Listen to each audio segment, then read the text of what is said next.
natin ay may hamon para kay Vernon. Ang gusto ni Sir FMG ay i-check namin ni Billy Boy ang mga props na gagamitin niya bago magsimula. Kaya Ito, tingnan Lolo Boy, natin, Billy ito. Boy. Okay, verify po natin. Mabigat-bigat po siya at matigas-tigas. Ito naman ay nakalock. Titignan natin kung nabubuksan siya. At ito po ay tunay kasi mabigat siya. Mabigat ha. Kuya, ito na po. So bago tayo magsimula, Vernon, may gusto bang sabihin sa pamilya mo? Ito. Nagawa ko to dahil mahal ko kayo. Okay, bigyan natin para makafocus siya sa kailangan gawin. Dito na tayo, Billy Boy. Tulo Boy, dito na tayo sa kaliwa. Woo! Mga pamilya, once again, Vernon De Vera.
Vernon De Vera! At kasama pa rin natin si 1 Kuya Vernon minute. De Vera. Palapakan natin. 1 minute and 25 seconds, Lolo Boy.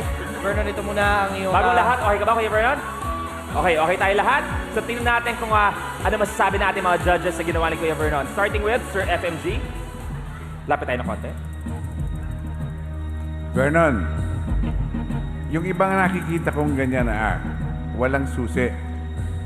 Ikaw meron. So it's just a matter of trying not to breathe for more than 1 minute. But medyo delikado rin dahil kung hindi mo nakuha, siguro nalunod ka doon. So, maganda naman ang performance mo. Okay. Thank you po. Angel? Yeah, Mang Vernon, ako rin po uma-agree ako sinasabi ni Sir FMG na yung iba nga walang susi. Pero sinubukan ko rin kasi na i-hold yung breath ko. Umabot lang ako hanggang 40 seconds. Pero ikaw lumampas ka 1 minute and 25 seconds. Malaking bagay yun. At isa pang gusto kong i-add, napakahirap yung gagawa ka ng stunts, ready ka na, tapos inaantay mo yung iba maging ready. Mas nakakadagdag nervyos kasi yun eh. At nakakaubos ng hininga. So yun, plus points yun para sa'yo. Thank you. Thank you very much, Angel. Boss Robin. Vernon, ako inaabangan ko yung gagawin mo dahil nung una mo akong pinakitaan yan, pinabilib mo na ako. Ngayon sa pangalawang beses, pinabilib mo ako uli. Mahirap yun dahil nakikita ko walang daya eh. Bagamat sama si FMG, may susi, pero to wala kang takip. Nakita ko lahat yung nangyari. Galing. Maraming salamat, Sir Robin. Vice? Ito, magaling mag-escape to. Escape artist number 1. Sir, hindi nga, huli nga ako lagi. Charot. Okay, Kuya Vernon, hanga ako kasi ang tagal mong magpigil ng hininga, di ba, sa ilalim ng tubig. Eh, sa pangkaraniwang tao, napakahirap sa atin yan. Katulad nga lang ng sinasabi nung dalawang host, di ba, pag nagsiswimming tayo, naglalaro talaga tayo, patagalan ng hininga. Ikaw, umabot ka ng mahigit 1 minuto.